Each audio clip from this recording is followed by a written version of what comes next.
The US Army wants biodegradable ammunition that turns into flowers.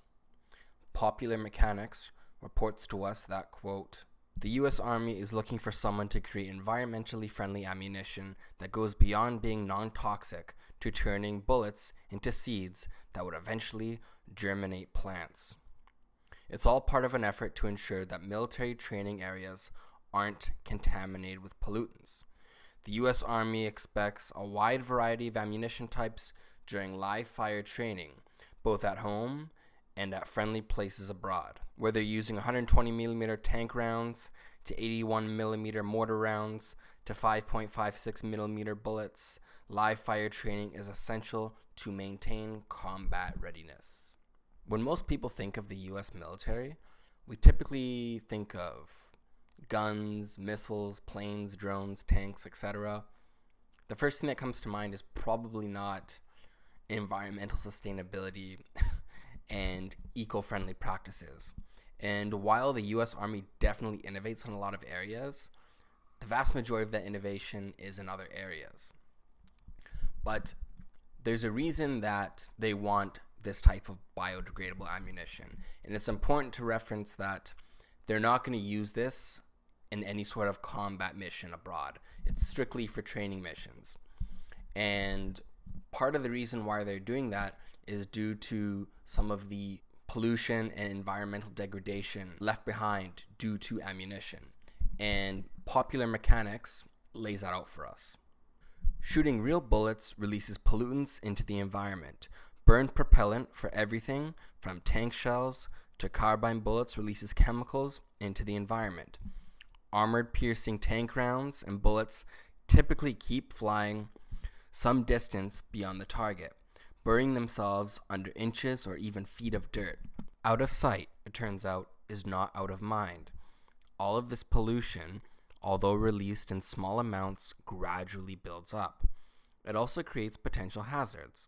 A farmer tilling a field that used to be live fire range might strike long-forgotten steel sabot that had been fired decades before, causing serious injury. So I didn't know that there was actually a significant amount of pollution related to ammunition. Now, obviously, war has a huge environmental impact, and everyone knows that shells take decades to completely disintegrate. In fact, there are shells kicking around from like the World War I, World War II era. As ammunition's used and just builds up, there is some sort of risk involved. And they kind of laid that out in that quote there. So if a farmer is using some land to plant crops, the residues and other pollutants from the shell could, I guess, infect that, and other ways as well, of course. So now that the Army wants this type of technology, what is this biodegradable ammunition going to be made of? That's a good question, and I'm going to go back to the article to discover that. The military would like to see projectile cartridges, which are rarely all cleaned up after live fire exercise, made out of biodegradable plastic. The military references a research paper on the use of biodegradable plastics reinforced with bamboo fibers. But the Pentagon isn't stopping there. It also wants spent ammunition and castings to contain bioengineered seeds that would, after several months, grow environmentally friendly plants that would remove soil contaminants. The proposal even specifies that animals should be able to consume the plants without any ill effects. So I think this is pretty cool. I don't know a lot about the Army or guns, and I certainly didn't expect that the US military would innovate a solution related to biodegradable ammunition. But it looks like they are, and I'm really interested to see how this develops going forward. Now, like I mentioned, this is not going to be used in any sort of combat warfare mission. However, is it possible that one day it will? No idea. Green warfare.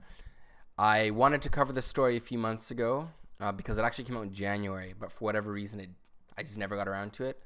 but I thought now would be a good time to. If you're in the U.S. Army, or if you know anything about this that I didn't cover, please let me know. I'd love to be further enlightened on this topic.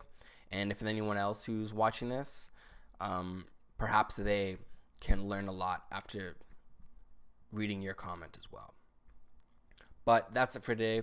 Thank you so much for watching this video, and please like and subscribe to this channel if this is the type of content you're interested in. All the best, and have a great day.